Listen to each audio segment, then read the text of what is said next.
আজকে আর মনে হয় না আমাদের ওই পাশটাতে যাওয়া হবে।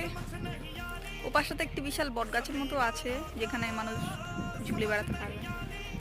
অনেকবার গেছি, আজকেও যাওয়ার ইচ্ছা ছিল, ভিডিওতে দেখাতাম, কিন্তু মনে হয় না যাওয়া হবে, কারণ ওদিকে ফটো সেশন শেষই হচ্ছে না। ওরা তো পারলে আরোই দূরে চলে যাবে, পুরো ক্ষেতটাকে ওরা নিয়ে নেবে। আর এদিকে এরা এরা ওদিকে যাচ্ছে আর আমার কাছে আসছে, ওদিকে যাচ্ছে আর আমার কাছে আসছে। ও বাচ্চাটা আবার কি? ওই বাচ্চাটা কে? তোমাদের ডাকছে।